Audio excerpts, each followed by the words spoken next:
نقائص سے بھرپور۔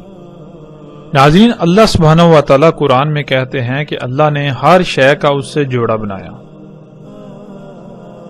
تو اسی طرح کوئی بھی شے ہے، کوئی بھی خلق ہے، تو اس کا صرف فائدہ ہی نہیں، اس کا نقصان بھی ہوتا ہے۔ جب آپ کوئی بھی شے خلق کرتے ہیں یا کوئی کام کرتے ہیں تو اس کے دو پہلو ہوتے ہیں، ایک اس کا فائدے والا پہلو اور دوسرا اس کا نقصان والا پہلو۔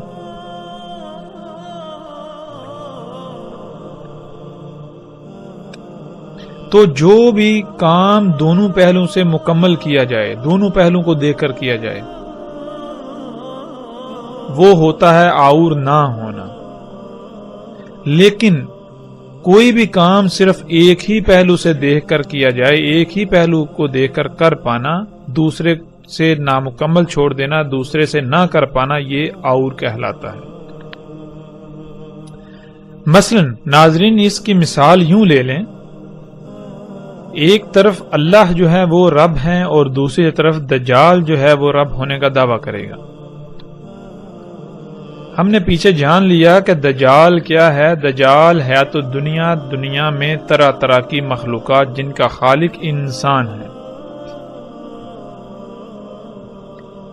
تو ناظرین، اللہ تعالیٰ نے رب ہونے کے ناطے ایک طرف انسان کی ضرورت، اس کے سفر کا ذریعہ، اس کی سفر کی حاجت کو پورا کرنے کے لیے اس کے سفر کے ذرائع دیے، جن میں گدھے، گھوڑے، اونٹ، خچر وغیرہ ہیں۔ اللہ سبحانہ و تعالیٰ نے انسان کی سواری کے ذرائع خلق کیے، اس میں کچھ شک نہیں کہ ان کی رفتار انسان کے خلق کیے ہوئے سواری کے ذرائع سے کئی گنا کم ہے، لیکن اللہ نے جو سواری کے ذرائع خلق کیے، اگر وہ ارب ہا ارب، خرب ہا خرب سال بھی استعمال ہوتے رہیں گے تو دنیا میں کوئی خرابی نہیں ہوگی۔ اللہ سبحانہ و تعالیٰ نے ان کو خلق کیا تو جو وہ خارج کرتے ہیں، جو کچھ کھاتے ہیں اور پھر وہ خارج کرتے ہیں، جو فضلہ خارج کرتے ہیں وہ دوسری مخلوقات کی خوراک ہے۔ یوں فضلہ جو ہے وہ اس دنیا میں جمع نہیں ہوتا، بڑھتا نہیں، وہ دوسری مخلوقات کے استعمال میں آ جاتا ہے۔ یوں کائنات میں یہ جو نظام ہے یہ اسی طرح بیلنس رہتا ہے، یہ میزان جو ہے، توازن جو ہے یہ قائم رہتا ہے، برقرار رہتا ہے۔ لیکن اس کے برعکس انسان کے خلق کردہ سواری کے ذرائع، اللہ تعالیٰ نے جو انسان کی ضرورت پوری کرنے کے لیے، انسان کی سواری کی ضرورت پوری کرنے کے لیے جو ذرائع خلق کیے، وہ دونوں لحاظ سے مکمل خلق کیے، ان میں کوئی خامی نہیں، کوئی خرابی نہیں، کوئی نقصان نہیں، فائدہ ہی فائدہ ہے۔ نقصان والا پہلو جو ہے اس کے اندر خامیاں وغیرہ ختم کر دی، دور رکھیں، خامیوں سے پاک خلق کیا۔ لیکن انسان کے خلق کردہ جو سفر کے ذرائع ہیں، یہ جو مشینیں ہیں جنہیں ہم گاڑیاں، جہاز، ٹرینیں وغیرہ کہتے ہیں، ناظرین یہ جب انسان ان سواری کے ذرائع کو استعمال کر رہا ہے تو یہ کاربن جو ہے وہ ریلیز کرتے ہیں، کاربن چھوڑتے ہیں، دھواں چھوڑتے ہیں۔ اب یہ دھواں کہاں جا رہا ہے؟ انسان نے جب خلق کیا ان ذرائع کو تو صرف ایک ہی پہلو دیکھا، وہ ایک ہی پہلو کون سا ہے؟ وہ فائدہ ہی فائدہ دیکھا کہ اتنی تیز رفتاری سے سفر ہوگا، یہ ہوگا، وہ ہوگا، اتنی آسائشیں، سہولتیں، آسانیاں، آرام ہوگا، سکون ہوگا، سفر سالوں کا دنوں میں، گھنٹوں میں طے ہو جائے گا۔ لیکن جو دوسرا پہلو ہے ناظرین، اس سے بالکل اندھا رہا، وہ اسے نظر ہی نہیں آیا۔ وہ کیا کہ یہ گاڑیاں، یہ جہاز، یہ مشینیں آج جو دھواں چھوڑ رہی ہیں، اور جن فیکٹریوں میں، جن کارخانوں میں یہ مشینیں، یہ گاڑیاں بنتی ہیں، وہاں سے جو دھواں خارج ہو رہا ہے، آج پوری دنیا اس دھوئیں سے بھر گئی۔ اس دھوئیں کی وجہ سے آج ہر سال کم از کم 33 لاکھ انسان جو ہیں وہ موت کا شکار ہو رہے ہیں۔ دنیا کی 99% آبادی کسی نہ کسی بیماری کا شکار ہے اس دھوئیں کی وجہ سے۔ آج دنیا میں لا تعداد بیماریاں ایسی ہیں جو اسی دھوئیں کی وجہ سے پیدا ہوئیں۔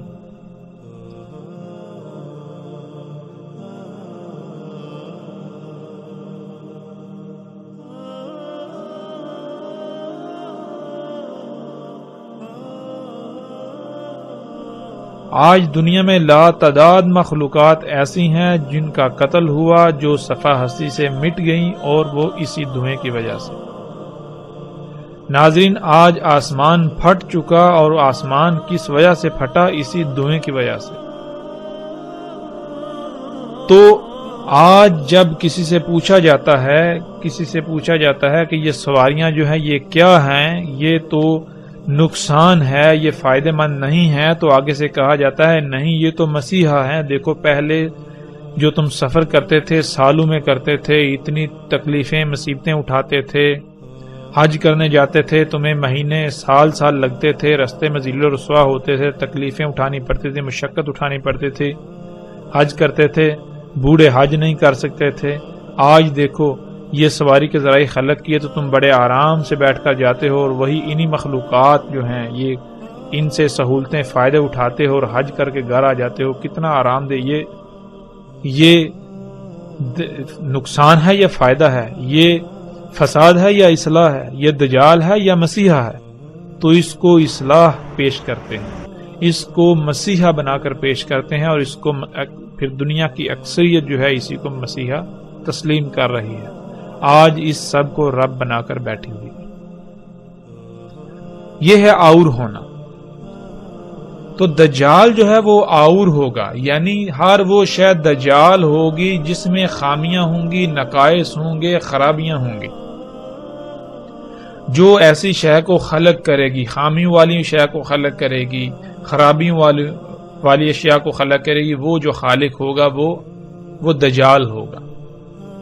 اللہ جو ہے وہ آور نہیں ہے۔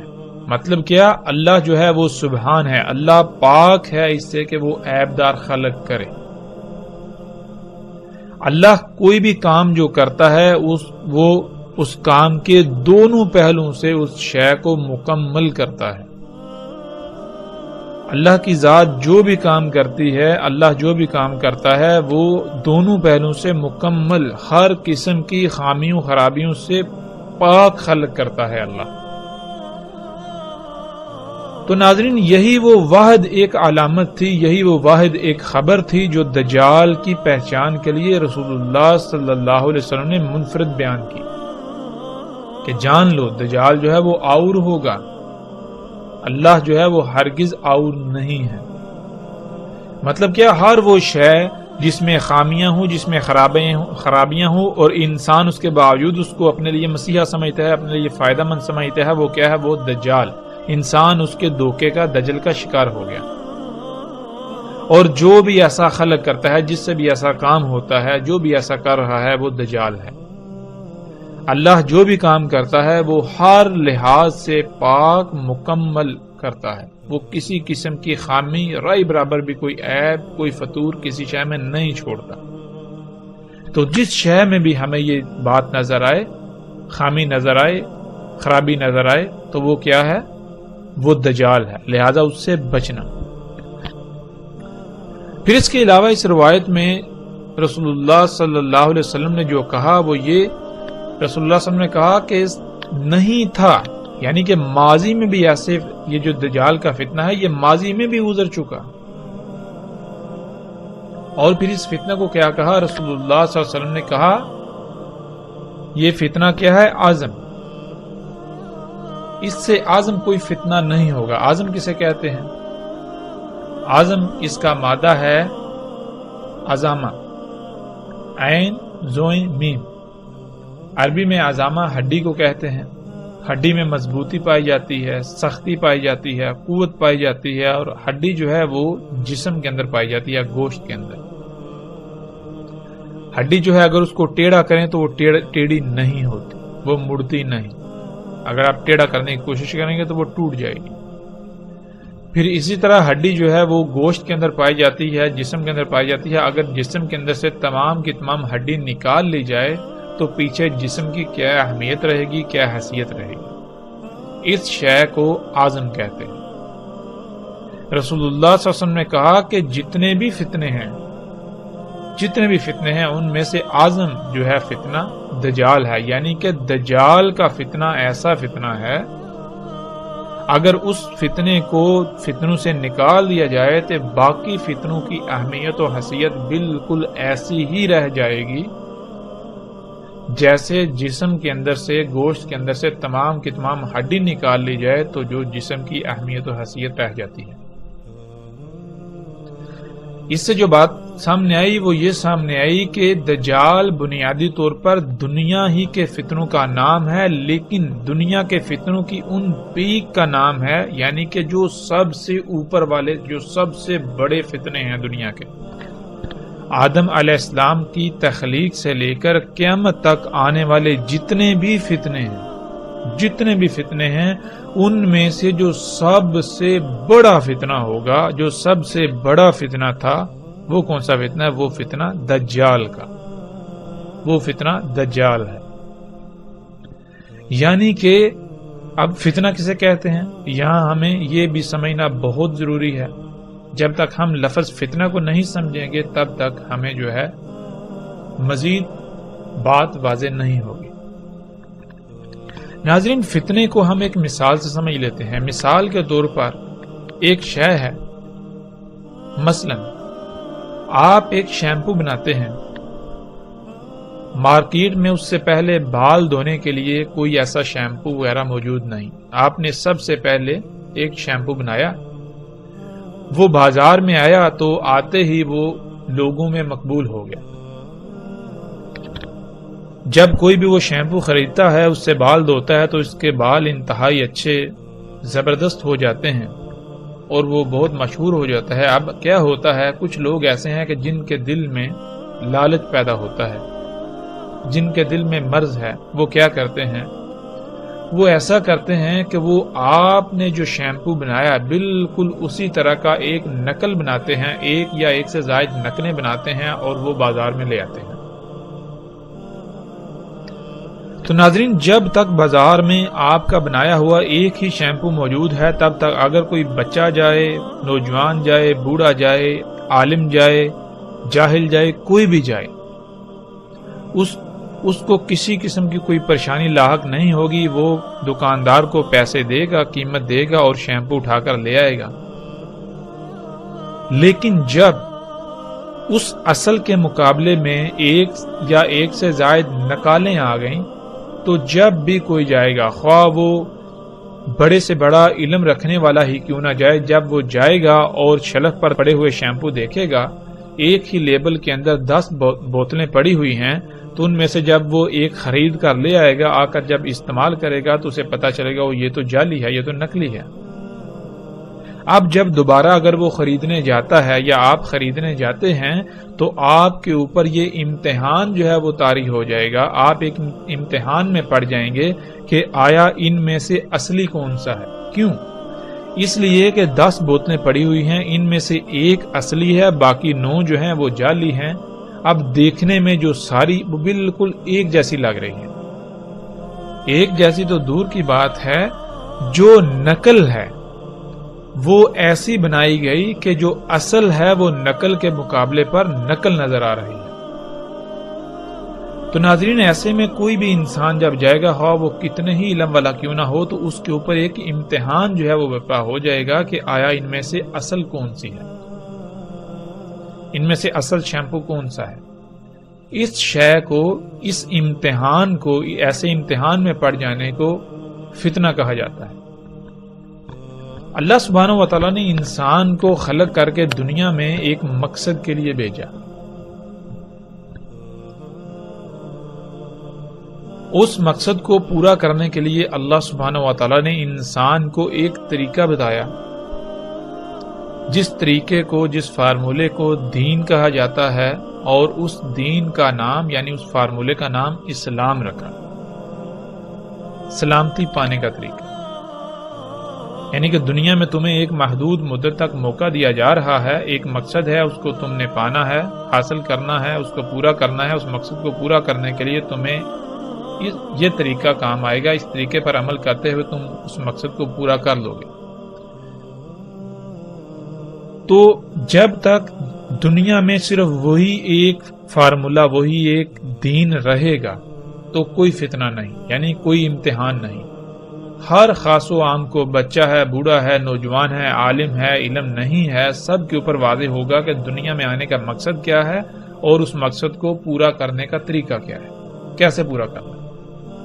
لیکن جب اللہ سبحانہ و تعالیٰ کے دیے ہوئے ایک دین، ایک طریقے کے برعکس اور طریقے بھی کھڑے کر دیے جائیں کہ انسان کو یہ پتہ ہی نہ چلے کہ دنیا میں آنے کا مقصد کیا ہے، جب ایک کے مقابلے پر 2 یا 2 سے زائد اور طریقے ہیں، تو پھر انسان جو ہے وہ امتحان میں پڑ جائیں گے کہ آیا ان میں سے اصل کون سا ہے، کہ دنیا میں آنے کا مقصد کیا ہے، وہ مقصد پورا کیسے کیا جائے گا۔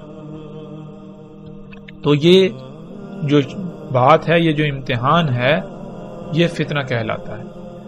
تو اللہ سبحانہ وتعالی نے جب انسان کو دنیا میں ایک محدود مدت کے لیے موقع دیا، ایک مقصد کو پورا کرنے کے لیے، اس مقصد کو پورا کرنے کے لیے ایک دین دے دیا، ایک طریقہ دے دیا کہ دنیا میں تمہارا آنے کا مقصد یہ ہے، یہ ایسے پورا ہوگا، تو پھر ناظرین شیاطین نے اس کے مقابلے پر اور طریقے کھڑا کرنے شروع کر دیے، فتنے کھڑے کرنا شروع کر دیے۔ تو ایسے چلتا گیا، چلتا ایک وقت ایسا آیا، پیچھے جتنے بھی فتنے ہیں ان میں انسان سمجھ سکتے ہیں کہ یہ جو ہے یہ اصل ہے، یہ نقل ہے، پھر بھی بہت حد تک آسانی ہوتی ہے۔ لیکن جو ان میں سب سے بڑا فتنہ ہے، جو دجال کا فتنہ ہے، جب وہ آ جائے تو پھر انسانوں کی اکثریت جو ہے وہ اس کو پہچان نہیں پاتی۔ اس وجہ سے اسے اعظم کہا گیا کہ اگر فتنوں میں سے اس فتنے کو نکال دیا جائے تو پیچھے فتنوں کی باقی جتنے بھی فتنے ہیں ان کی اہمیت و حیثیت بالکل ایسی رہ جائے گی جیسے کہ جسم سے ہڈی نکال دی جائے، تو پیچھے جو جسم کی اہمیت و حیثیت رہ جائے گی۔ تو آج ناظرین ہم دیکھیں کہ اگر آپ کسی سے پوچھیں یا اپنے آپ سے سوال کریں کہ دنیا میں آنے کا مقصد کیا ہے، تو آپ کے نزدیک اس کا جواب کیا ہوگا؟ اس مقصد کو پورا کرنے کا طریقہ کیا ہے؟ کسی سے بھی سوال کریں، سوال کرنے کی ضرورت ہی نہیں ہے۔ اگر آج ہم انسانوں کو دیکھیں تو ہر انسان آج حیات الدنیا کے پیچھے بھاگ رہا ہے۔ یہاں تک کہ جب کسی کے ہاں کوئی بچہ پیدا ہوتا ہے تو جیسے ہی بچہ پیدا ہوتا ہے اسی وقت والدین کے دل میں یہ خواہش پیدا ہوتی ہے کہ ہم اس کو بڑا جب یہ ہوگا تو اس کو ڈاکٹر بنائیں گے، اس کو انجینئر بنائیں گے، اس کو سائنٹسٹ بنائیں گے، فزسٹ بنائیں گے، کیمسٹ بنائیں گے، یہ فلاں بزنس کرے گا، یہ ایجادات کرے گا، یہ کوئی شہد دریافت کرے گا۔ تو ناظرین یہی تو وہ فتنہ ہے، یہی تو فتنہ دجال ہے۔ آج ہر انسان کی دنیا میں زندگی کا مقصد ہی یہ بن چکا ہے، یہ ایجادات کرنا، ان ایجادات کا حصول، اور دنیا میں آنے کا مقصد کیا ہے وہ کسی کو علم نہیں، سب بھول چکے ہوئے ہیں۔ آج کا انسان کہتے ہیں جس کو اس کی حقیقت، اس کا ماضی بلا دیا گیا۔ تو آج کا انسان بھی اعظم انسان ہے، یعنی کہ ایسا بھولا ہوا ہے، ایسا بھولا ہوا کہ اگر اس بھولے ہوئے کو نکال دیا جائے تو پیچھے بھولے ہوئے کی کوئی اہمیت و حیثیت رہے گی نہیں، اتنا بڑا بھولا ہوا۔ تو انشاءاللہ اللہ کے فضل سے ناظرین جیسے جیسے ہم آگے بڑھیں گے رسول اللہ صلی اللہ علیہ وسلم کے الفاظ کی روشنی میں اور قرآن کی روشنی میں دجال کیا ہے، ہم ہر پہلو سے، ہر لحاظ سے ہر بات کو کھولتے چلے جائیں گے، واضح کرتے چلے جائیں گے۔